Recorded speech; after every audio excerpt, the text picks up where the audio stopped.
Taking Nazrul Islam, a resource person.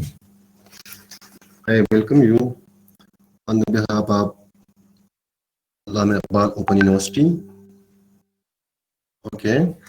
Are you listening my voice?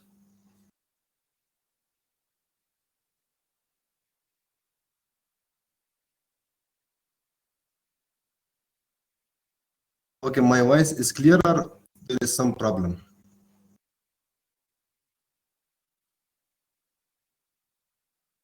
Okay. In the beer workshop, a problem occurred, but the student didn't tell me first. They told me later, and then there was a problem in my computer that the laptop voice was not clear. So today I changed my laptop, brought from my friend. Okay, Muhammad Idris Khan. Wait for some time or what to do? There are only 7 persons. With me 8.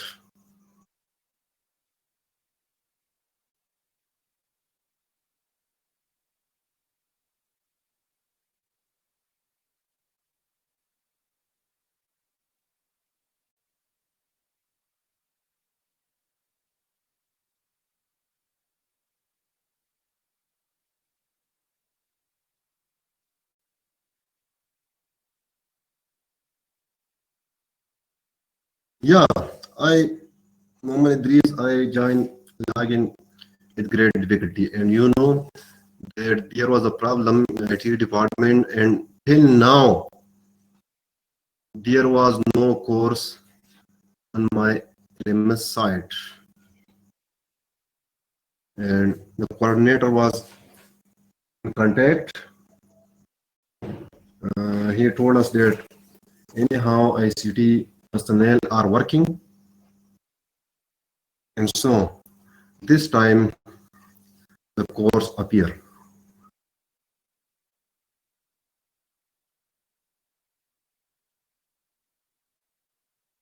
Today I myself was trying again and again for my wife workshop. She was also trying on the laptop and I was trying on my mobile, but she missed the class.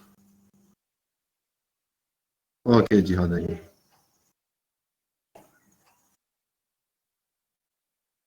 If the voice is clear, so I will not give you this laptop to my friend because I have borrowed it.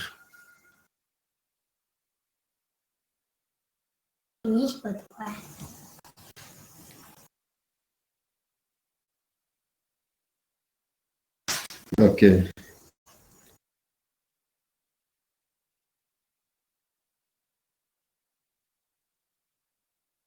The dear student, I asked them again and again that you understand me, so they responding me on the chat box that yes, yes. But at the end, they told me that there was a problem in voice.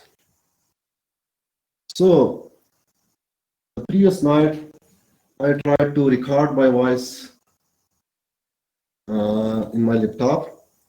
And I replay my voice, so it was certain that there was a problem. So I thought that another laptop is necessary. You know that this is a PM laptop, scheme laptop with me.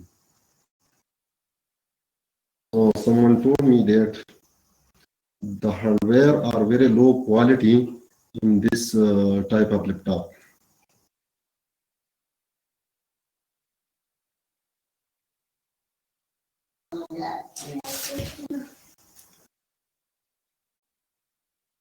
Only 8 person with me, what to do? You know, what you think? Only the male are responding me, Farhad Dilshad, whether are you? Or Farah Saqib? जी, और Farhat Dilshad.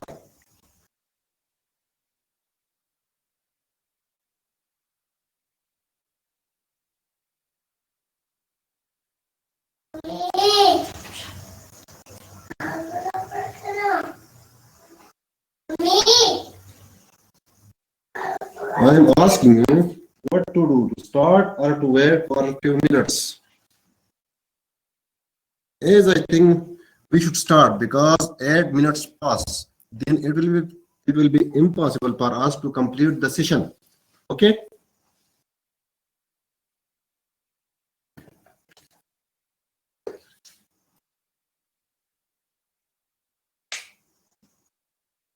Oh, repeat. Impossible to repeat. Because one day one chapter have to be completed. There are 9 chapters. One day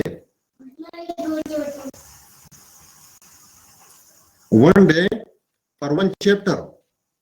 So this dead hour, 1 hour and a half is not sufficient. Okay, we will start. The first chapter of your course code number 6562, plan implementation and management. It is the second code, plan implementation and management. It may be the first code being conducted by someone or don't know that you have completed or not. So it is the second book about plan implementation and management. The first chapter of your course is recruitment and selection of educational personnel. It is very important topic because if we recruit and select the suitable personnel, the suitable teachers, the suitable support staff, then we will not face many difficulties in the development of children.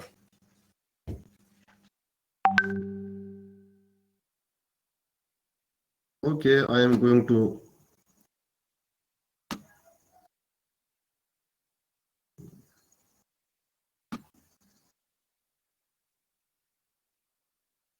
okay, first we should describe management because recruitment and selection are the part of management. So first tell me what is management in your views? What do you think about management? Ji, please. Ji, Farhad Dilshad is typing. Other person, please.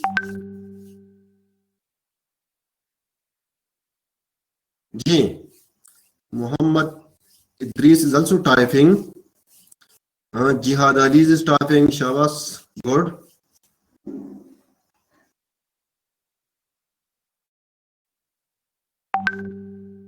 G, management is the name of 4 function. Good. There are 4, 5 function. Different people describe different functions of management. So it is good. To settle things appropriately, Adil Shah, it is good. Because we set things appropriately to achieve some specific goals. Good. Jihad Ali is typing.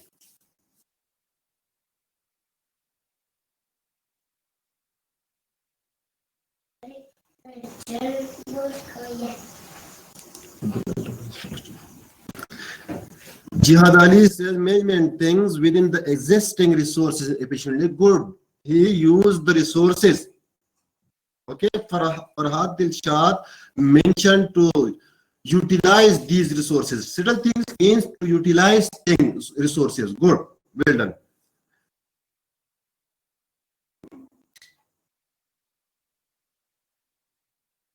Okay, we go further. You told 2, 3 things and they are related with the management. Good. That you are taking part. Muhammad Ridisi also mentioned another function to achieve the objectives of organization with available resources. Good. That this is good.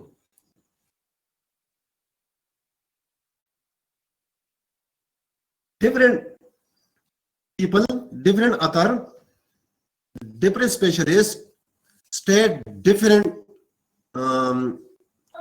definitions. So what you describe in the cheating box, this is also a definition.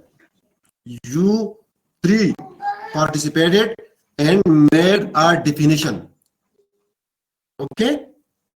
Management is a set of activities directed at the efficient and effective utilization of resources.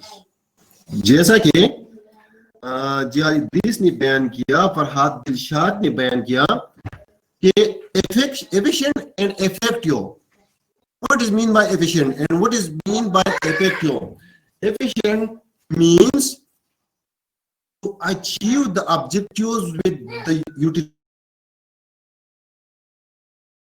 utilization of minimum resources. Minimum resources हम इस्तेमाल करते हैं और great और ज्यादा objectives हासिल करते हैं. और इफेक्टिव यूटिलाइजेशन क्या है कि हमने जो रिसोर्सेज फिक्स किए हैं, ज्यादा फिक्स किए हैं या कम फिक्स किए हैं, लेकिन हम ऑब्जेक्टिव्स हासिल करने में कामयाब हो जाते हैं. In the pursuit of 1 or more goals, जैसे कि आपने बयान किया है. Number 2, management is a set of principles function. जैसा कि आप में से एक बंदे ने बयान किया है और फंक्शन उसने फरमाए थे, कौन था? मोहम्मद इदरीस. 4 फंक्शंस भी है, 5 भी है, 7 भी है, 9 भी है, जो भी है, क्योंकि डिफरेंट अदर डिफरेंट फंक्शंस बयान करते हैं ना. तो और भी है, आपने जो बयान किया आपने भी दुरुस्त फरमाया है. Management is a set of principles relating to the function of planning, organizing, then stopping, directing, coordinating, reporting and budgeting. मैंने स्टाफिंग बोर्ड किया है क्योंकि हम मैनेजमेंट से सिर्फ ये सिंगल फंक्शन को लेते हैं, फिर जाएंगे. ठीक है. और ये जो दूसरी चीजें हैं ये आपके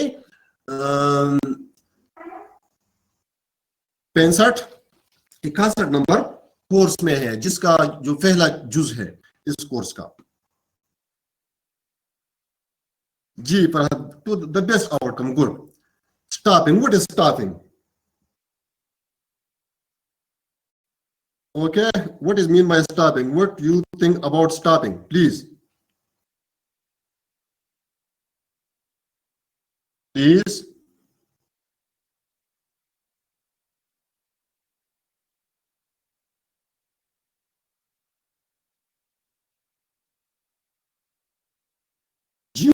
To hire people for job, a particular job. Good. Muhammad Idris, as I think you are very competent and you take active participation. As I think ये जो EPM है ना, ये तो भी इंटरेस्ट का चीज है ना. लोग इंटरेस्ट से लेते की वजह से लेते हैं. जो लोग हैं आम वो इंटरेस्ट नहीं लेते तो वो एमेड करते हैं ना. तो आपका इंटरेस्ट काबिल है. Person for the best job means right person for the right job. ये तारीख का ये मतलब है. ठीक हुआ ना? Good. Staffing is process of hiring. जैसा कि मोहम्मद इदरीस ने कहा है ना, एलिजिबल कैंडिडेट्स. ऐसा ना हो कि ineligible candidate in the organisation or company for specific position. जो एक तरफ स्पेसिफिक पोजीशन होती है और एक तरफ एलिजिबल कैंडिडेट होते हैं. तो स्टाफिंग क्या करते हैं? स्टाफिंग ये जो कैंडिडेट है एलिजिबल भी होते हैं, इनएलिजिबल भी होते हैं, इन सबसे एलिजिबल कैंडिडेट को चुनकर स्पेसिफिक पोजीशन पर लगाते हैं। जो वो बंदे होते हैं, एलिजिबल कैंडिडेट होते हैं, वो स्पेसिफिक पोजीशन के लिए मौजूद हो, वो ड्यूटियां अंजाम दे रहे हो, वो जो जॉब डिस्क्रिप्शन है उस पर पूरा उतरते हो। It involves the process, second definition, it involves the process of filling the vacant position of the right person at the job at the right time. Right person, right job at the right time. Good. Where job and persons are made for each other. एक तरफ job बनाया जाता है, एक तरफ person बनाया जाता है। गुड। ये भी एजुकेशन का काम है ना, प्रोफेशनल एजुकेशन का, कि जो मार्केट ओरिएंटेड होते हैं ना, जो एजुकेशन मार्केट ओरिएंटेड होते हैं, तो वो अच्छे बंदे, स्पेसिफिक बंदे उस मार्केट के तनासुब से बनाते हैं। ये जो एजुकेशन है ये भी मार्केट में आता है ना, क्योंकि डेवलपमेंट के लिए होता है ना, इकोनॉमिक डेवलपमेंट के लिए होता है। ओके, अब प्रोसेस ऑफ स्टॉपिंग क्या है? ये प्रोसेस ऑफ स्टॉपिंग किन स्टेप्स से गुजरता है? Systematic man power requirements, recruitment जो होता है, फिर रिक्रूटमेंट के बाद सिलेक्शन होता है, सिलेक्शन के बाद प्लेसमेंट होता है और ओरिएंटेशन होता है, फिर ट्रेनिंग होता है और डेवलपमेंट होता है। मैं सिर्फ प्लेसमेंट, ओरिएंटेशन, ट्रेनिंग और डेवलपमेंट पे थोड़ा सा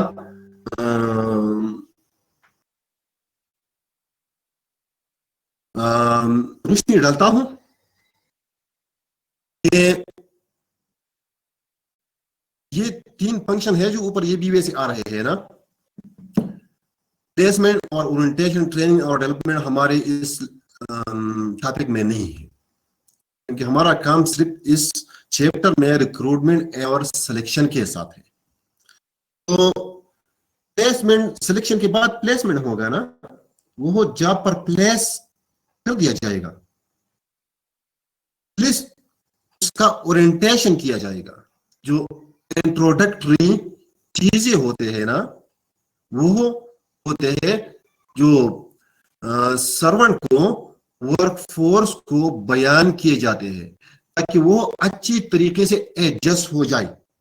जैसा कि स्कूलों में फर्स्ट ईयर सेकंड के जो बच्चे आते हैं या कॉलेज में बच्चे जाते हैं, तो पहले ओरिएंटेशन होता है ना, कि बच्चे अच्छी तरह पहले से एडजस्टमेंट स्टार्ट करें, ठीक है ना।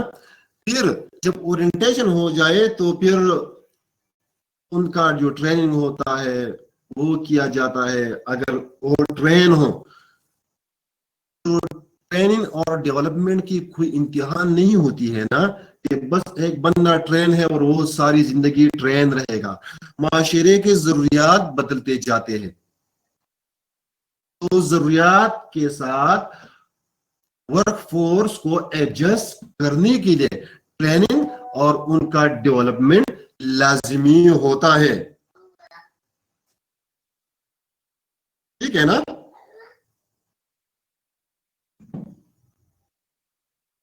ओके, अब हम आते हैं, जो प्रोसेस है वो फर्दर बयान करते हैं। दो मैंने बयान किए क्योंकि दो इसमें नहीं है हमारे पास।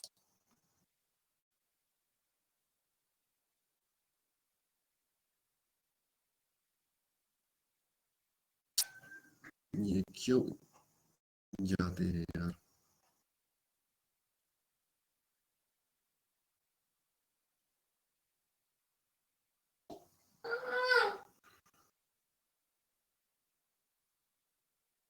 Okay, recruitment. रिक्रूटमेंट क्या होता है? There is difference between recruitment and selection. Try to understand. Okay. William B. Werther and K. Davis have defined recruitment as the process of finding, one point, attracting, 2 point, capable applicants, finding and attracting capable applicants for employment. के जो capable है, jobs के लिए मौजूद है, जो specific job है वो कर सकता है, वो अट्रैक्ट हो जाए, उनका तो जो मबजूल किया जाए. The process begins with new recruits are sought and ends when their applications are submitted. समझ गए ना? एप्लीकेशन सबमिशन तक होता है रिक्रूटमेंट, बाद में वो सिलेक्शन शुरू हो जाता है. The result is a pool of applicants from which new employees are selected. जो एप्लीकेशन आते हैं, बहुत से एप्लीकेशन आ जाते हैं ना, बहुत से बंदे एप्लीकेशन भेजते हैं, तो इस हद तक जब वसूल हो जाए, ये रिक्रूटमेंट प्रोसेस है. रिक्रूटमेंट जो है इस हद तक, एप्लीकेशन के हद तक जब हम पहुंचते हैं तो भी बहुत से स्टेप से हम गुजरते हैं. ऐसा नहीं है कि बस हमने एडवर्टाइजमेंट किया और चलो काम चल गया. Therefore, in summary, we can say that recruitment is the process of locating, identifying, and attracting capable applicants for job opening in organization or business firms. Okay, इस हद तक आप समझ रहे हैं मुझे, और मेरा आवाज आप अंडरस्टैंड कर रहे हैं? अगर नहीं कर रहे हैं तो आप साफ बताए ना, ऐसा ना हो कि एंड पे बताए कि आवाज में गड़बड़ थी.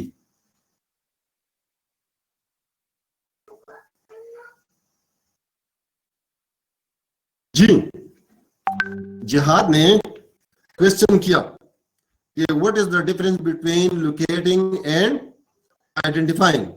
जी,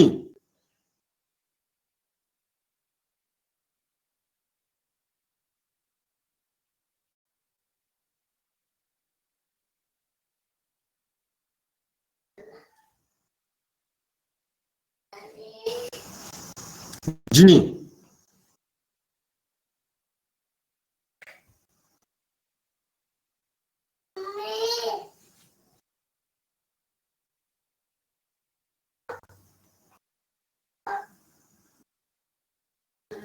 जी, जिहाद अली ने क्वेश्चन किया है, उसने बहुत अच्छा क्वेश्चन रेस किया है कि कंफ्यूजन दूर हो जाए.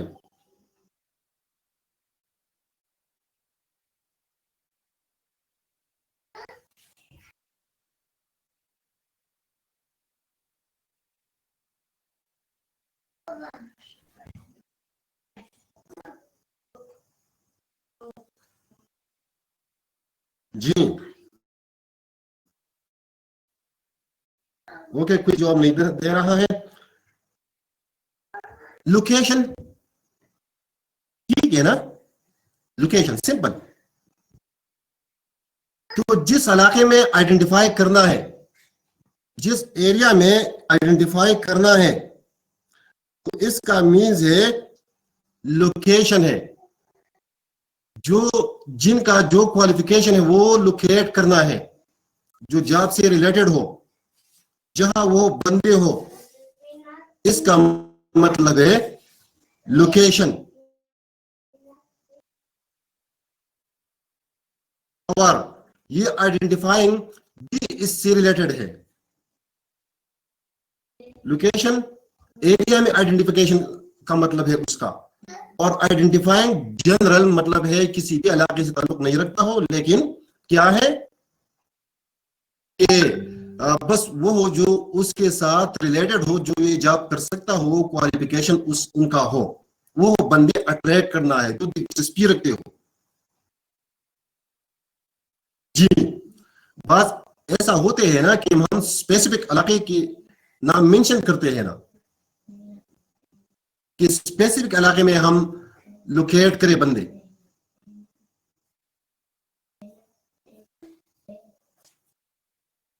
जी जिहाद अली समझ गए या नहीं? Okay, thank you.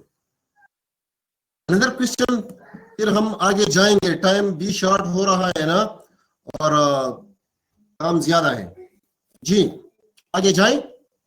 अभी तक वो 9 बंदे मेरे साथ, ज्यादा नहीं हुए।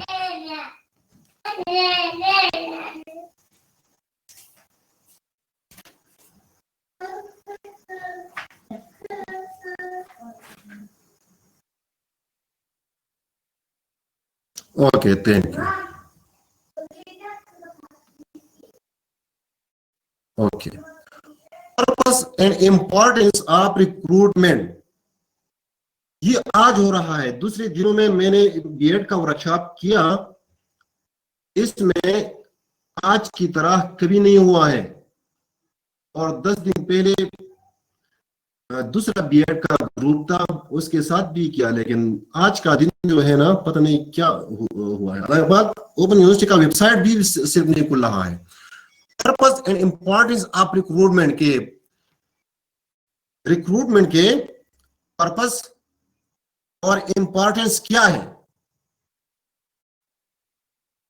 Attract and encourage candidate to apply for the post in the organization, कि बहुत से लोगों को, ज्यादा से ज्यादा लोगों को encourage किया जाए कि वो अप्लाई कर सके। जब ज्यादा बंदे अप्लाई कर सके तो इसका नुकसान भी हो सकता है कि फिर जो पूल डेटा है उनसे वो बंदे निकालना पड़ेगा, तो भी बहुत मुश्किल हो जाएगा। लेकिन इसका फायदा ये भी है कि हम अच्छे से अच्छे बंदे को सेलेक्ट करेंगे, ठीक है ना? Determine present and future requirements of the organisation, present and future requirements of the organisation के जो प्रेजेंट रिक्वायरमेंट्स क्या है, कितने जॉब है रिक्वायरमेंट्स प्रेजेंट, किस क्वालिफिकेशन, किस प्रोफेशनल एजुकेशन के, इसमें स्किल कितनी कैसे होनी चाहिए, और फिर प्रेजेंट के बेस पर हम फिर फ्यूचर रिक्वायरमेंट्स भी जान सकते हैं। Create a pool of candidate at the low cost. तीसरा फायदा क्या है, इंपॉर्टेंस क्या है, पर्पस क्या है, कि हम बहुत से कैंडिडेट को इकट्ठे करते हैं विद लो कास्ट, उनके तरफ से एप्लीकेशन भेजना शुरू हो जाता है ना। ऑनलाइन हो सकते हैं या हार्ड कॉपी में भी हो सकते हैं, जो भी हो ना। तो लोग का से हम बहुत से बंदों को, अहल बंदों को इकट्ठे करते हैं। Begin identifying and preparing potential applicants who will be appropriate candidates. फिर हम आइडेंटिफाई करते हैं और पोटेंशियल कैंडिडेट्स को आइडेंटिफाई करते हैं कि वो अप्रोप्रिएट कैंडिडेट हो सकते हैं या नहीं, लेकिन वो सिलेक्शन में पता चल जाएगा। लेकिन हम आइडेंटिफाई करते हैं कि ये बंदे, इनका एजुकेशन मैच करता है, उनके जो स्किल्स है मैच करते हैं, उनके जो फिजिकल कैरेक्टरिस्टिक है या उसके जो भी कैरेक्टरिस्टिक हो ना, वो पार्टिकुलर जॉब से जो हम चाहते हैं उसके लिए बंदे उनसे मैच करते हैं, तो हम वो आइडेंटिफाई करते हैं।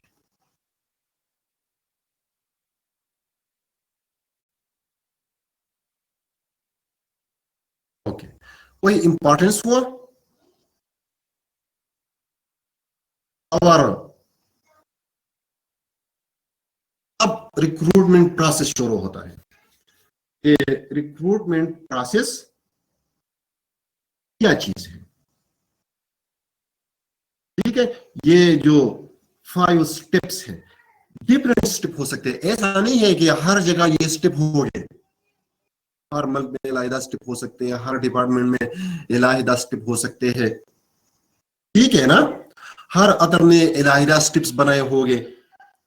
ऐसा नहीं है कि मैंने जो ये स्टेप लिए है ये ठीक है और दूसरे नहीं होंगे। तो वो से स्टेप हो सकते हैं, डिफरेंट हो सकते हैं, कम हो सकते हैं, ज्यादा हो सकते हैं। ओके रबिया आ गई। ओके तो फर्स्ट स्टेप है रिक्रूटिंग प्लानिंग। आपको पता है ना कि जो चीज हम करते हैं उसके लिए पहले प्लानिंग करते हैं। प्लीज प्लानिंग बताएं कि प्लानिंग क्या चीज है। जी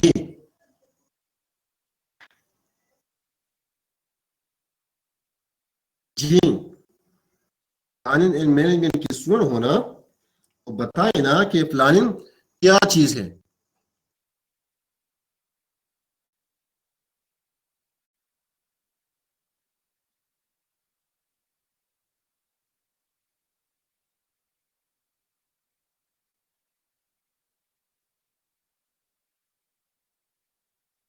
mind makeup for any activity. Good.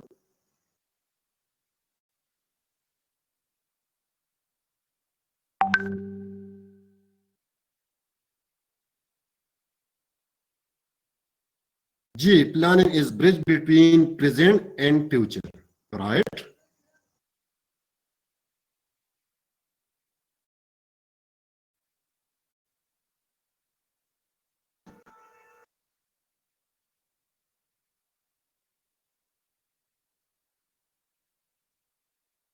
Ji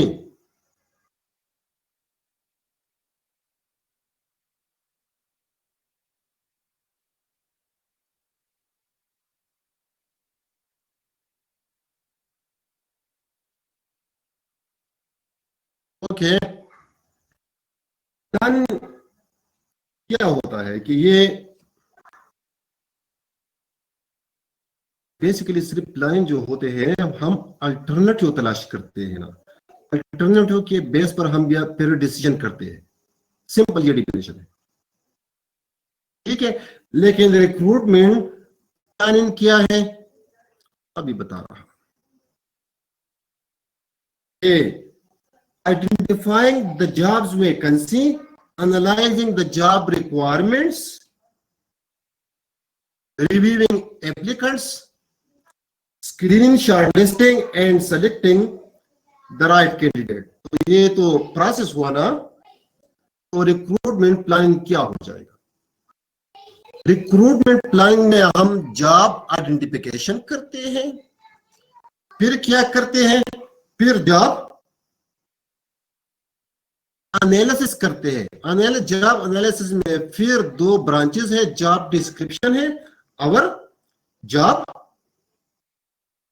specification है, और फिर एंड में जॉब एनालिसिस करते हैं। जो एक है ना, ये एक उठा रहा है, एल दूसरा उठा रहा है, जो माइंड मेकअप बना रहे हैं आप भी का ठीक कहा है ना। तो recruitment planning is the first step where the vacant positions are analyzed and described. It includes job specification and its nature, experiences, qualification and skills required for job.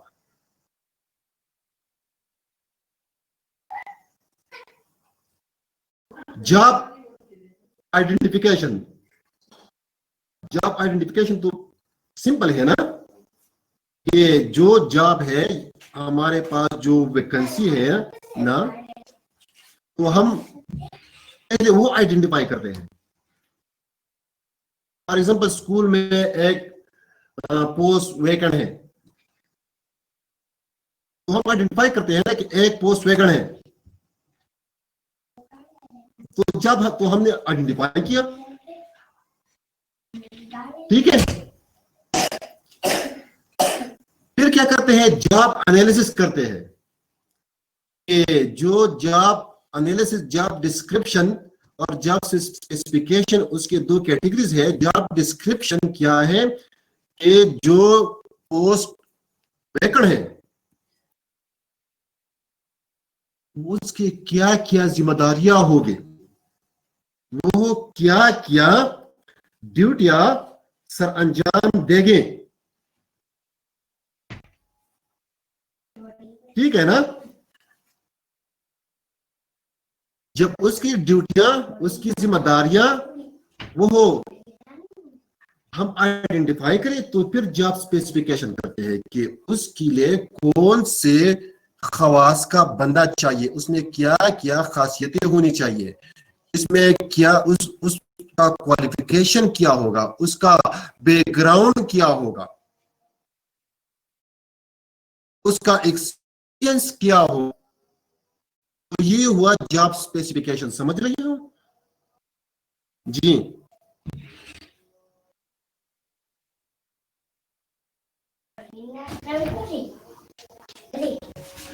जी, फिर है जॉब इवोल्यूशन। जॉब इवोल्यूशन क्या है कि comparative process, they are analyzing, assessing and determining the relative worth of a job। कि चलो ये vacancy है हमारे यहाँ, ये वैकेंट पोस्ट है, लेकिन क्या ये वैल्यू ऑफ पोस्ट है या नहीं, या वैसे हम पर बर्डन आ जाएगा और हम वैसे पैसे बर्बाद करेंगे। तो हम कंपैरिजन करेंगे कि इस पर खर्च कितना आता है और इसका हमें फायदा कितना होगा, ऑर्गेनाइजेशन को या एक इंस्टीट्यूट को फायदा होगा। अगर रिसोर्सेस कंजम्पशन इस पर ज्यादा आती हो और फायदा नहीं होगा तो फिर छोड़ेंगे ना। लेकिन अगर रिसोर्सेस के मुकाबले में, रिसोर्स इस्तेमाल करने के मुकाबले में फायदा ज्यादा होगा ऑर्गेनाइजेशन को, तो फिर रिक्रूटमेंट प्रोसेस मजीद ले जाते हैं। ठीक है ना, समझ रहे हो। अजान हो रहा है तो क्या करें, आप बताएं ना।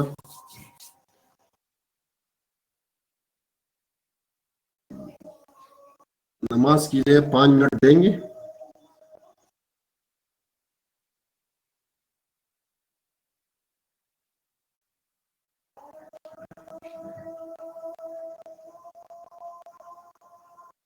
इसमें ब्रेक नहीं होगा, सिर्फ अजान के लिए 5-6 मिनट है, ठीक है। नमाज करे 5-6 मिनट, ब्रेक नहीं हुआ, टाइम शॉर्ट है और स्लाइड्स 12-13 स्लाइड्स बाकी है ना। ठीक है, 5-6 मिनट ब्रेक।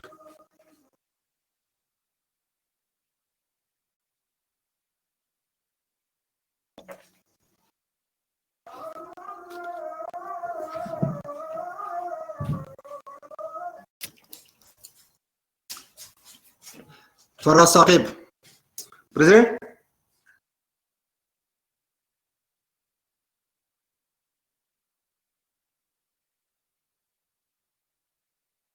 जी टाइपिंग।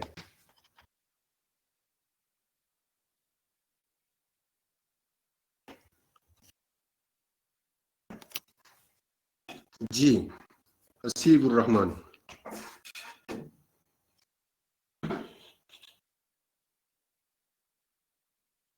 फराज साकिब ने जवाब नहीं दिया, न फरहत बिछात ने जवाब दिया।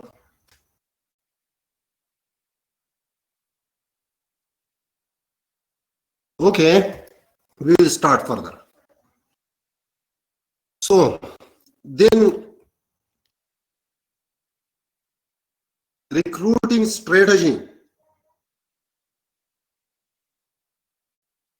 जो स्ट्रेटजी है ना, हम क्या करते हैं स्ट्रेटजी में।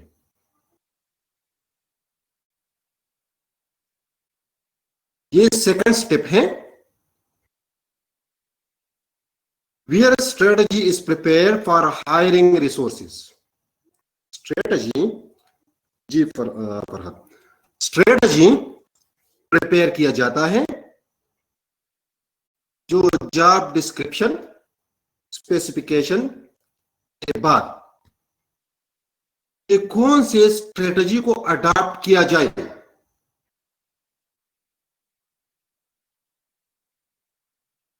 फॉर एग्जाम्पल, हम टाइप्स ऑफ रिक्रूटमेंट इस्तेमाल करते हैं, रिसोर्सेज इस्तेमाल करते हैं कि कौन से रिसोर्सेज हम इस्तेमाल करें, एडवर्टाइजमेंट इस्तेमाल करें, रिसोर्सेज बाद में आ रहे हैं ना।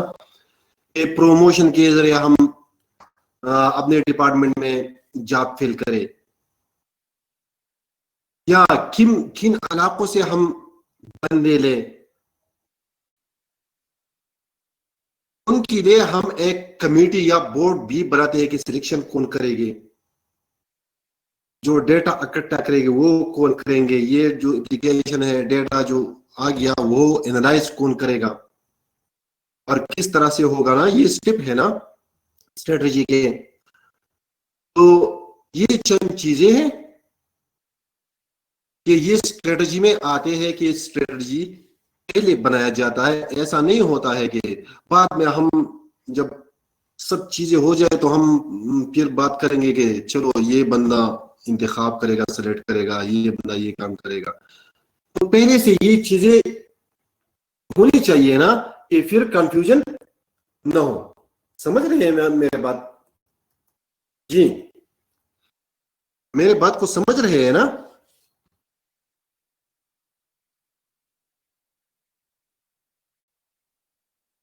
फिर फोर्थ एलिमेंट आ रहा है सर्चिंग राइट कैंडिडेट।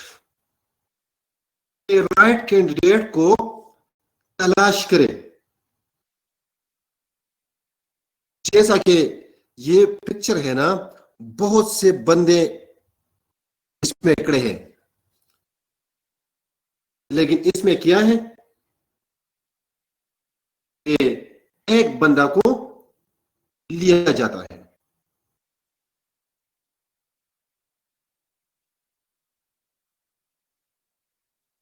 तो जॉब डिस्क्रिप्शन से और जो जॉब स्पेसिफिकेशन है, इससे राइट बंदा है।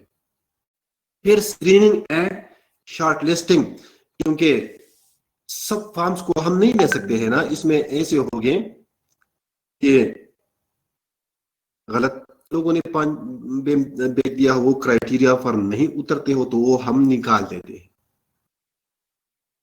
फिर जब ऐसा होना कि हायर क्वालिफिकेशन वाले आ गए होना तो हम लो क्वालिफिकेशन वाले निकालते हैं। तो इस तरह स्क्रीनिंग करते हैं, शॉर्ट लिस्टिंग करते हैं एप्लीकेशन की। ठीक है, फिर क्या करते हैं? Evolution and control. Evolution and control किस चीज का करता है कि ये जो रिक्रूटमेंट प्रोसेस है ये अच्छी तरीके से हो गया या उसमें कुछ गलतियां थी जो इस पर कास्ट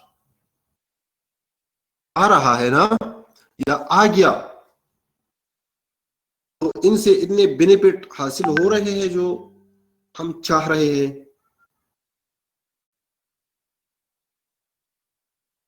और जो रिक्रूटमेंट मेथड्स है जो इस्तेमाल हुए ये वैलिड है या वैलिड नहीं है, तो ये एवोल्यूशन होता है। एवोल्यूशन हर मैदान में लाजमी होता है, जो करेक्ट एवोल्यूशन हो, जो ओवरऑल प्रोसेस को एवोल्यूएट करे, तो इसके बहुत से फायदे होते हैं। आइंदा जो फिर वो चीज करना पड़ता है तो उसमें गलतियों की गुंजाइश कम होती है। तो ये हुआ रिक्रूटमेंट प्लान। ठीक है, उस प्रॉब्लम्स भी आते हैं in recruiting of teaching personnel. Problem क्या आते हैं कि क्योंकि सैलरीज कम होते हैं, तो जब सैलरीज कम होगी ना, मींस कि जो दूसरे डिपार्टमेंट है ना, एग्जीक्यूटिव डिपार्टमेंट, एडमिनिस्ट्रेशन के जो डिपार्टमेंट होते हैं उनकी तो सैलरी ज्यादा होते हैं ना, उनको तो मुराद बहुत ज्यादा मिल जाते हैं ना, गाड़ी मिल जाती है, पेट्रोल के पैसे मिल जाते हैं। इस तरह जिधर जा रहे हो ना तो उसके इलाहिदा पैसे उनके बनते हैं सैलरी से अलावा। तो इसके मुकाबले में सैलरीज कम है, तो इसका नुकसान क्या होगा कि कॉम्पिटेंट बंदे इस तरफ कम आएंगे। जो हमारी तरह यहाँ क्लियर एग्जांपल्स है ना जो बंदे होते हैं वो पीएमएस को जाते, सीएसएस को जाते हैं, पीएमएस को जाते हैं, मेडिकल पीड्स को जाते हैं, इंजीनियरिंग पीड्स को जाते हैं। इस तरह दूसरे वापडा में जो बड़े ओहदे होते हैं उस पे जाते हैं ना, जब रह जाते हैं ना तो यहाँ आते हैं। तो इसका नुकसान क्या होता है? नुकसान ये होता है कि हम कंपिटेंट बंदों से अलग हो जाते हैं। कंप्यूटर बंदे इस फील्ड में नहीं ये क्या हो रहा है, कंप्यूटर बंदे नहीं आते हैं। इस तरह negative attitude of teaching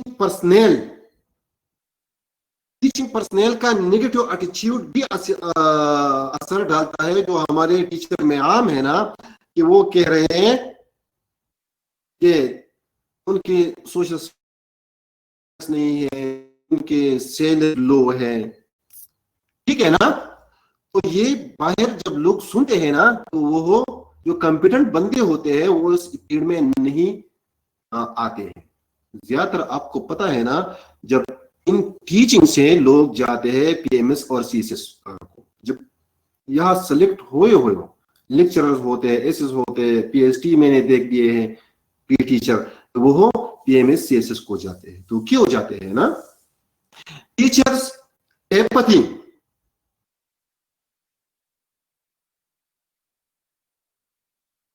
teaching apathy ये है कि टीचर ने जो एफर्ट किए हैं वो अच्छे नहीं किए हैं। जो यंग पीपल होते हैं वो बहुत इंथुजियास्टिक आते हैं, जो टीचिंग को चूज करते हैं, ख्याल में आपने देख लिया होगा। लेकिन जब पीड़ को आते हैं तो उनको पता चल जाता है कि सूरत हाल क्या है। तो वो फिर कहते हैं कि उन्होंने गलती की है और उन्होंने सिचुएशन को अच्छी तरह रिकॉग्नाइज नहीं किया था। फेलियर तो utilise research finding, vocational choice के लिए जो रिसर्चेस होते हैं ना, तो आपको पता है हमारे यहाँ रिसर्चेस क्या है? वो बस कॉपी पेस्ट होते हैं। अगर कॉपी पेस्ट नहीं करते हैं, लोग अपने तरफ से करते हैं लेकिन उनकी क्वालिटी भी नहीं होती है। तो हमारा जो रिक्रूटमेंट प्रोसेस है वो रिसर्च बेस नहीं है, तो उससे भी बहुत से प्रॉब्लम्स आते हैं। अनफेवरेबल पब्लिक ओपिनियंस, जैसा कि सैलरीज के मुताबिक और नेगेटिव एटीट्यूड के मुताबिक मैंने भी बयान किया कि और हम सब पाकिस्तानी है ना, देखते हैं ना कि लोग टीचर्स के मुताबिक क्या कह रहे हैं ना, ठीक है। हमारा एक गलत परसेप्शन है ना, जो लोग प्राइवेट स्कूल में है वो बंदे कह रहे हैं कि ये जो बंदे हैं ना कम तनख्वाह लेते हैं और इतने मार्क्स वाले बंदे पैदा कर रहे हैं। टाइम भी कम हो रहा है, सॉरी। बहरहाल इतने गहरे में नहीं जा सकते, टाइम चल रहा है, ठीक है। Mass media and teachers image, teacher image में मास मीडिया बेरोल नहीं अदा कर रहा है। इस तरह इंडिपेंडेंस ऑफ टीचर्स एसोसिएशन, तो टीचर एसोसिएशन जो है ना वो भी चंद रूपों के आवाज फिर क्या होते हैं, बेच दिए जाते हैं और लोग टीचर के मसाइल को तवज्जो नहीं देते हैं, अपने फायदे के लिए टीचर्स को इस्तेमाल कर रहे हैं। ओके, अब आगे जो फैक्टर्स है कि हम वो अप्लाई करें और टीचर प्रोफेशन इससे अट्रैक्टिव हो जाए। अब believe that education is important, बस ये लोगों के जहनों में डालना चाहिए कि ये क्या है, ये एक सर्विस है आवाम की और ये एक अच्छा काम है और ये इंपॉर्टेंट काम है। A desire to render public service, और लोगों के जहनों में जो एजुकेटेड बंदे हैं उनके जहनों में ये होना चाहिए कि क्या है कि ये एक पब्लिक सर्विस इंपॉर्टेंट, ये सर कह रहा है, यस सर, हाँ कोऑर्डिनेटर साथ एक कर रहा हूँ, ठीक है।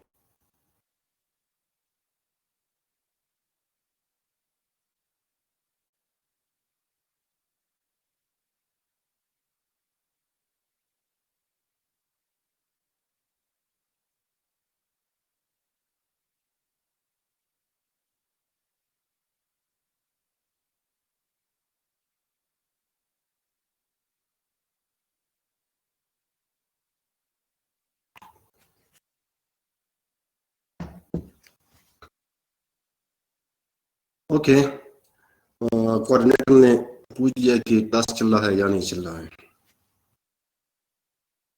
Teaching profession is respected and accepted, तो ये होना चाहिए बंदों के जहन में, डालना चाहिए। Teaching is interesting and enjoyable, बच्चों के साथ बंदे टीचिंग करते हैं, मुख्तलिफ किस्म के लोग आते हैं, उनके साथ इंटरेक्शन होता है, तो ये इंटरेस्टिंग है और इंजॉयबल है। Working conditions are favourable, teaching के टाइम बहुत कम है, 5-6 घंटे होते हैं, तो इस तरह बंदे टीचिंग की तरफ राग़िब हो जाएंगे। Development of personal talents, development of personal talent क्या होता है कि हम दूसरों को तालीम देते हैं, टीचर दूसरों को तालीम देता है और इस तरह उसका पर्सनल टैलेंट जो है वो भी डेवलप हो जाता है। Offer teachers opportunities and time to grow as well as implement a professional learning system that support teachers continuous growth। जब टीचर के कंटिन्यूअस ग्रोथ होते जाते हैं ना, तो वो इंटरेस्ट लेंगे, और जब उनकी कंटिन्यूअस ग्रोथ न होना तो वो जमाने से पीछे चले जाते हैं, तो वो फिर नए जमाने के साथ नहीं चलते हैं और इस तरह वो डिसअपॉइंट हो जाते हैं। टीचर, मेरे ख्याल में आपने ये पॉइंट स्कूल में देख लिया होगा, जो पुराने जमाने के टीचर्स है ना, तो ये डिपार्टमेंट का भी कसूर है कि उन्होंने उनका डेवलपमेंट नहीं किया है।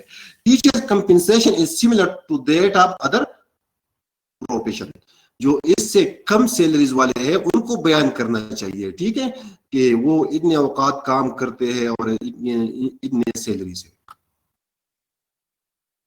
मेरी बात आप समझ रहे हैं?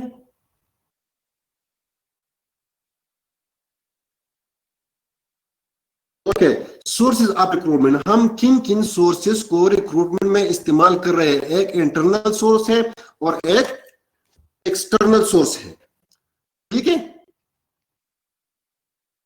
तो इंटरनल सोर्सेज और एक्सटर्नल, इंटरनल सोर्सेज क्या है?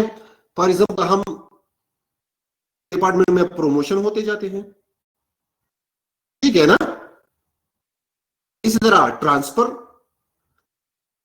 जब एक जगह में जरूरत न हो तो बंदे को इस जगह से दूसरी जगह को ट्रांसफर किया जाता है। Recruitment from farmer employees, for example, जो बंदे कॉन्ट्रैक्ट पे लिए गए थे इदारे के या डिपार्टमेंट के, फार्मर एम्प्लॉइज थे, तो वो भी दोबारा रिक्रूट किए जा सकते हैं। इंटरनल एडवर्टाइजमेंट, एक इंस्टीट्यूट में, एक ऑर्गेनाइजेशन में इंटरनल एडवर्टाइजमेंट भी होता है, लगाया जाता है कि अगर इदारे में कोई ऐसा बंदा हो कि वो इस क्वालिटीज पर पूरा उतरता हो और ये जॉब डिस्क्रिप्शन जो है ये कर सकते हो, तो वो अंदर ऑर्गेनाइजेशन है, जो बंदे हैं वो अप्लाई कर सकते हैं। एम्प्लॉय रेफरल, एम्प्लॉय रेफरल का मतलब ये है कि जो अंदर बंदा है, सर्वर है, वो किसी को रेफर करता है कि मेरा प्ला बंदा है, मेरा फ्रेंड है, या मैं उस बंदे को जानता हूं, वो ये काम कर सकता है, तो उसे लिया जाता है। इस तरह प्रीवियस एप्लीकेंट्स, जो सीवी जमे होते हैं, इनमें से चंद बंदों को नौकरी पर लगाए गए हो लेकिन कुछ रह चुके हो, तो वो दोबारा भी फिर कॉल कर सकते हैं उनको, और उनको बुलाए जा सकते हैं और उनको ले सकते हैं। ये ठीक हो गई जी। डिपुटेशन पर आपने ये इसमें नहीं है ना, आपने बहुत अच्छी बात की, डिपुटेशन भी इसमें इंक्लूड करें, गुड। इसी तरह एक्टिव पार्टिसिपेशन चाहिए ना, गुड। एक्सटर्नल सोर्सेज जो ऑर्गेनाइजेशन से बाहर से लिए जाते हैं, तो वो क्या है, वो एक्सटर्नल सोर्सेज है। डायरेक्ट रिक्रूटमेंट, इसी तरह डायरेक्ट रिक्रूटमेंट और सिलेक्शन ये आता भी है बाद में।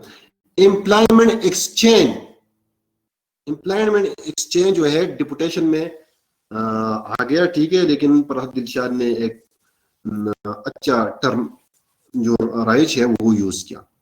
एम्प्लॉयमेंट एजेंसीज, जो कि सर्विस कमीशन है ना, ये एम्प्लॉयमेंट एजेंसीज है ना, वो सेलेक्ट करते हैं और फिर डिपार्टमेंट को रिफर करते हैं, ठीक है। एडवर्टाइजमेंट के जरिए भी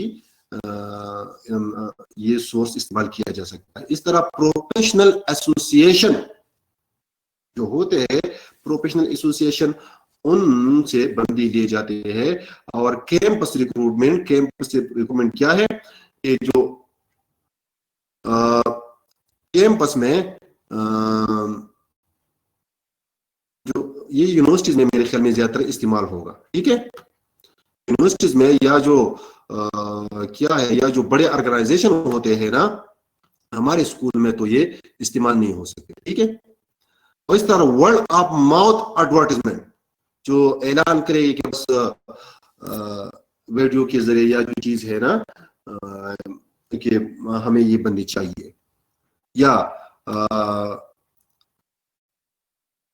बाहर बंदों को बताया, या बाजार में, या जो कुछ चीज हो, लेकिन मौत के जरिए एडवर्टाइजमेंट किया जाए, जिस तरह पब्लिक स्कूल्स में लोग करते हैं ना। अब आते हैं सिलेक्शन को।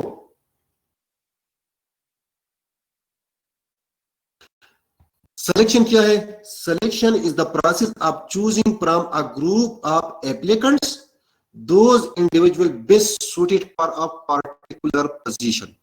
Selection is an integral part of staffing wherein one person is chosen in preference to the other. एक बंदे को हम छोड़ते हैं, एक बंदे को लेते हैं। 50 बंदों को छोड़ते हैं, एक बंदे को लेते हैं। It involves a series of steps by which candidates are screened for choosing the most suitable person. Most suitable person को चूज किया जाता है और vacant post in the organization. तो 2-3 बंदे अहम हो गए ना, कि जो एप्लीकेंट्स है उसमें से most suitable person vacant post के लिए सिलेक्ट किया जाता है। ये बात ना,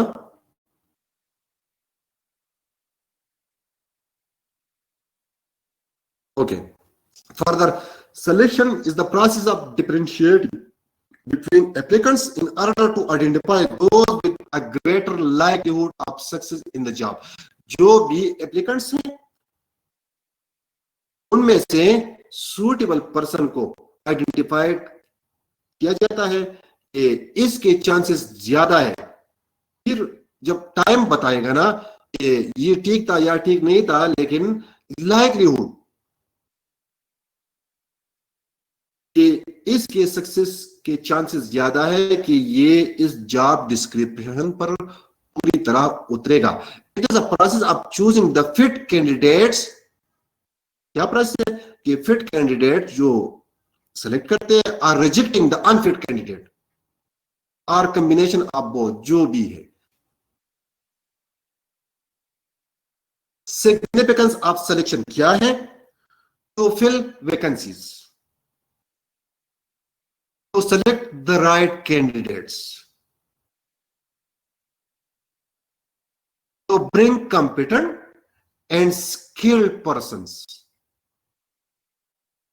to determine merit.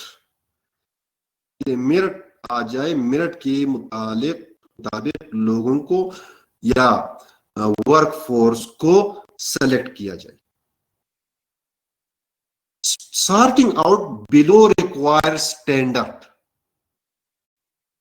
जो below required लोग हैं ना, उससे अच्छे बंदे को सॉर्ट किया जाता है, चुन किया जाता है। जो रिक्वायरमेंट से बिलो स्टैंडर्ड लोग हैं उनसे स्टैंडर्ड के लोग चुन लिए जाते हैं। समझ गए? ये है सिग्निफिकेंस ऑफ सिलेक्शन। जी, अगर कोई क्वेश्चन हो। टाइम भी मेरे ख्याल में खत्म हो रहा है। सिलेक्शन प्रोसेस, selection process क्या है? The basic purpose of selection process is choosing right people in an organization. In order to achieve this purpose, a well-organized selection procedure involve many steps. Many steps है selection process के।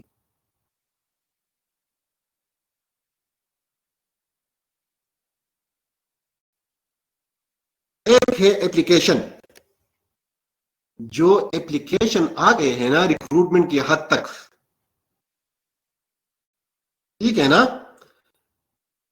वो फिर analyse किए जाते हैं।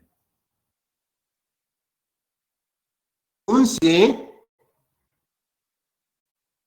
जो application job के साथ रिलेटेड हो, जॉब डिस्क्रिप्शन पर पूरी उतरते हो, वो जॉब स्पेसिफिकेशन पर पूरी उतरे हो, तो वो बंदे चूज लिए जाते हैं, वो एप्लीकेशन, और बाकी को छोड़ जाते हैं।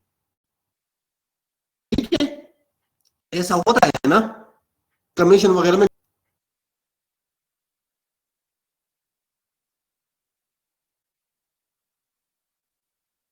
फॉर एग्जांपल, आपने कमीशन को एप्लीकेशन भेज दिए होंगे। जब आप एप्लीकेशन भेज देते हैं, वो वहां पहुंच जाते हैं, वो कलेक्ट करते हैं, एक जगह पर जमा करते हैं। उस तक रिक्रूटमेंट का प्रोसेस था। इसके बाद सिलेक्शन का प्रोसेस शुरू होता है। समझ रहे हैं मेरी बात? जी, अगर कोई कंफ्यूजन हो तो पूछ सकते हैं ना। फिर स्क्रीनिंग शुरू हो जाता है। स्क्रीनिंग एप्लीकेशन का भी हो सकता है। और प्री सिलेक्शन क्या है? ये जिन बंदों को फॉर एग्जांपल टेस्ट के लिए, इंटरव्यू के लिए बुलाए जाते हैं, तो वो प्री सिलेक्शन हो जाए। इंटरव्यू के लिए सिलेक्ट हो गए, टेस्ट के लिए सिलेक्ट हो गए। ठीक है, तो टेस्ट भी हो सकता है। ये प्रोसेस जो मैंने लिखा है, ये ऐसा नहीं है कि बस ये स्टेप है और ये रहेंगे। हर इदारा, हर इलाका अपना एक इलाहिदा स्टेप्स लेते हैं। ठीक है ना? फिर डायरेक्ट इंटरव्यू भी लेते हैं, जैसे कि पीएमएस, सॉरी, ये जो पब्लिक सर्विस कमीशन है ना, प्रोविंशियल भी है और जो फेडरल भी है। अगर बंदे कम हो तो वो डायरेक्ट इंटरव्यू करते हैं ना, अगर ज्यादा हो तो वो टेस्ट लेते हैं। इस तरह इंटरव्यू स्ट्रक्चर भी हो सकती है, अनस्ट्रक्चर भी हो सकती है। जैसी तरह टेस्ट भी स्ट्रक्चर भी हो सकता है, अनस्ट्रक्चर भी होता है। स्ट्रक्चर क्या है कि स्पेसिफाइड क्वेश्चन होते हैं, वो कैंडिडेट से पूछे जाते हैं। और अनस्ट्रक्चर क्या है कि बस इन डेप्थ इंटरव्यूअर जाता है, जैसा कि इंटरव्यू में होता है। एक क्वेश्चन पूछता है, फिर जाते जाते आखिरी हद पर बंदे को ले जाते हैं। फिर असेसमेंट। असेसमेंट क्या है? इंटरव्यू भी हुआ, टेस्ट भी हुआ, सारी चीजें हुई ना, तो फिर इस जो मार्क्स है उसका असेसमेंट किया जाएगा। ठीक है ना? उसका मेरिट बनाया जाएगा। जो डिफरेंट चीजों से, टेस्ट से, इंटरव्यू से, एक्सपीरियंस से और क्वालिफिकेशन से, इससे जो मार्क्स आ गए ना, तो फिर असेसमेंट होगा ना, तो मेरिट बन जाएगा ना। फिर यही बन गया तो फिर रेफरेंसेस जो लोग देते हैं ज्यादातर सीवीज वगैरह में, तो उनसे भी पूछ लिए जाते हैं और उनके बैकग्राउंड को भी चेक किया जाता है। जैसा तक कि फेडरल पब्लिक सर्विस कमीशन या प्रोविंशियल पब्लिक सर्विस कमीशन करते हैं। कैसे करते हैं कि जो कैरेक्टर सर्टिफिकेट मांगते हैं, इसी तरह ताना से भी सर्टिफिकेट मांगते हैं।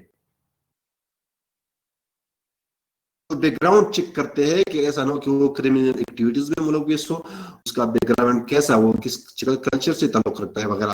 फिर डिसीजन लेते हैं कि किस बंदे को सेलेक्ट करना है, मेरिट बेस पर और बैकग्राउंड रेफरेंसेस बेस पर। और फिर जब डिसीजन लेते हैं तो फिर अपर करते हैं कि आप बंदे का, और कॉन्ट्रैक्ट करते हैं कि आप बंदे मुंतखब हो चुके हो, सेलेक्ट हो चुके हो। ठीक है, बात समझ रहे हो ना? जो मैं बोल रहा हूं कंफ्यूजन तो नहीं है? पहले पहले बताइए प्लीज, ऐसा ना हो कि आखिर भी आप फिर बता रहे हो।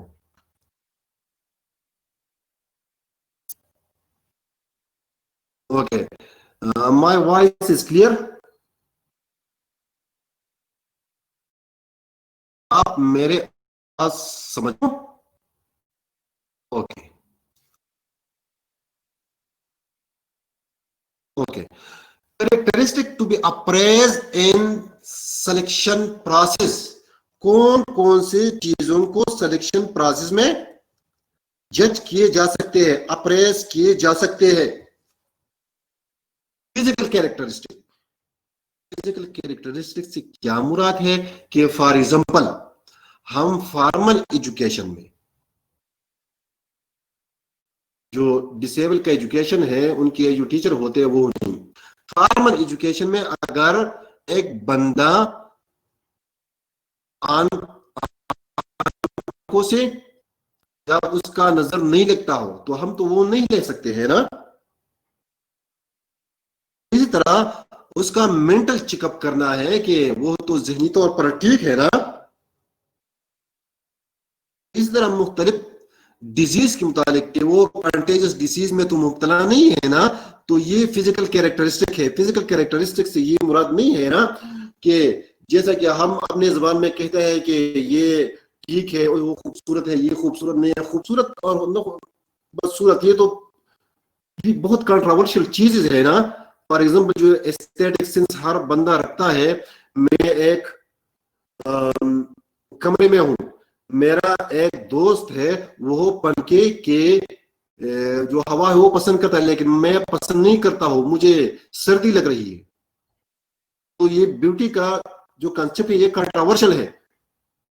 मैं एक बंदे को पसंद करता हूं या मैं एक बंदे से नफरत करता हूं, दूसरा उससे बहुत मोहब्बत करता है।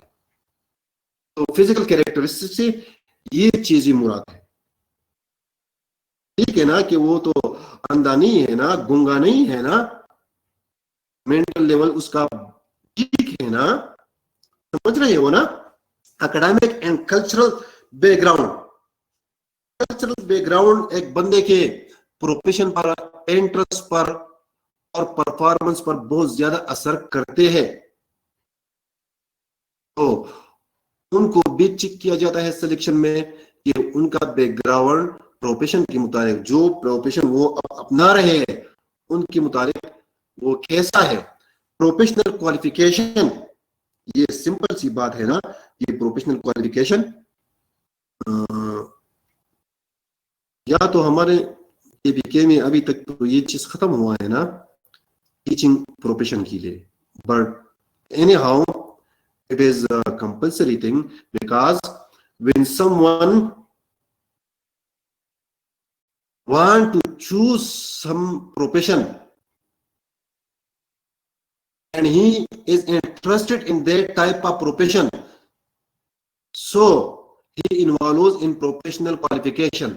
इस तरह इंटेलिजेंस जो है वो चेक करना होता है सिलेक्शन प्रोसेस में, जो इंटरव्यू है या जो टेस्ट है जो कुछ है।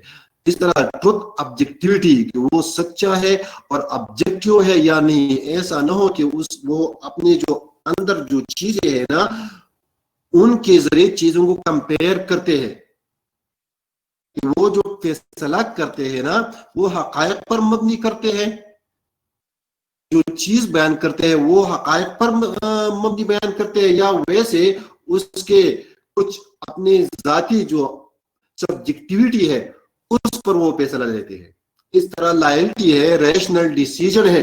रैशनल डिसीजन के क्या मुराद है?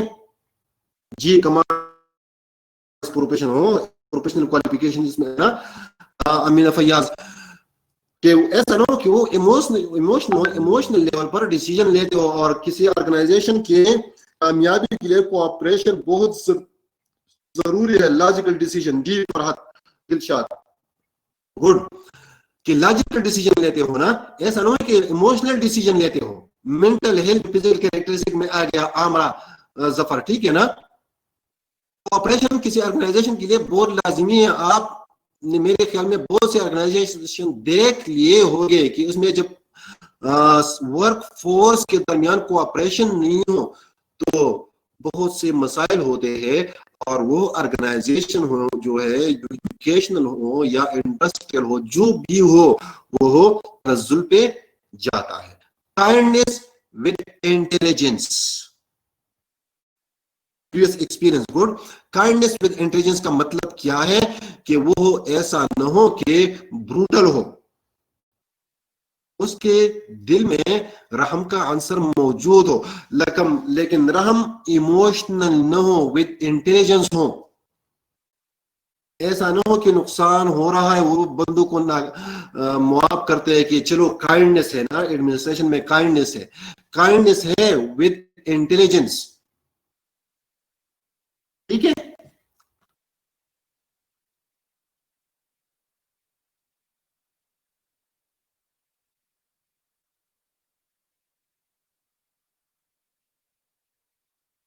Okay, approaches to selection procedure.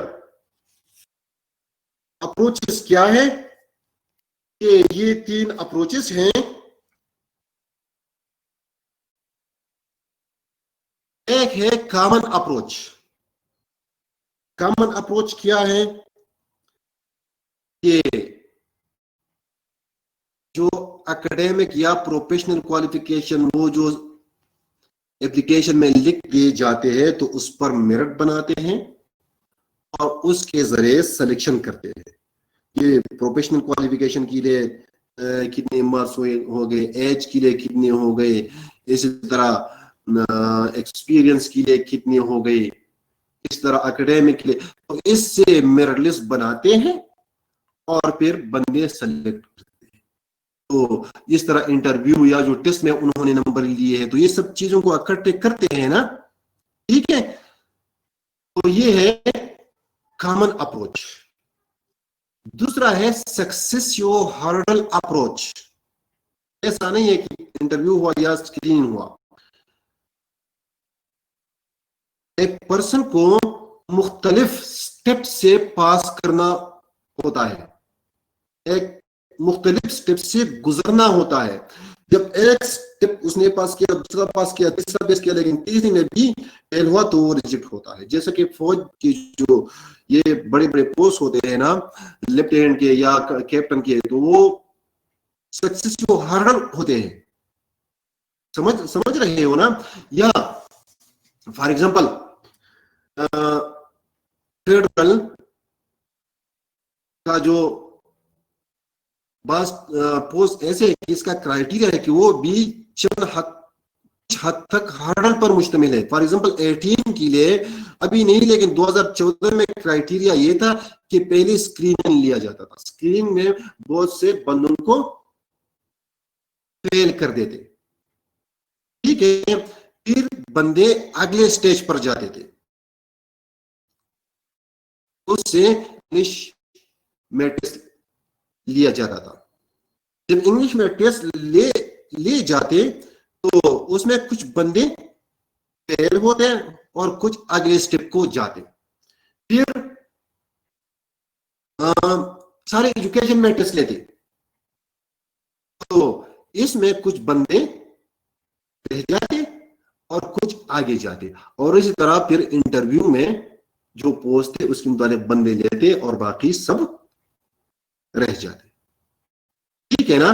तो ये भी सक्सेसिव हर्डल अप्रोच का एक मिसाल है। और टाइम खत्म हो रहा है। तो मल्टीपल कोरिलेशन अप्रोच क्या है? One point can be counter balance by Axis amount of another. For example एक बंदे का क्वालिफिकेशन ज्यादा है लेकिन एक बंदे का एक्सपीरियंस ज्यादा है, तो फिर ऑर्गेनाइजेशन के फवायद के तौर पर जो लेना है कि क्वालिफिकेशन वाला लेना है, या जिसका क्वालिफिकेशन कम हो और उसका एक्सपीरियंस ज्यादा है, वो ऑर्गेनाइजेशन के लिए फायदेमंद है। तो मल्टीपल कोरिलेशन अप्रोच का मतलब ये, ठीक है। और बस हमारा ये खत्म हुआ ना, और बैरियर्स रह गए। चलो बैरियर्स फिर अब बयान करेंगे। और मैंने ये डाउनलोड का ऑप्शन भी नहीं ऑन किया था, पता नहीं भूल दिया था, कल करेंगे इंशाल्लाह, ठीक है। आज भी आपका पहला दिन था और मेरा भी पहला दिन है, कल आप ये डाउनलोड करेंगे इंशाल्लाह, और ये बैरियर्स जो है ये हम भी बयान करेंगे, ठीक है। और खुदा हाफिज।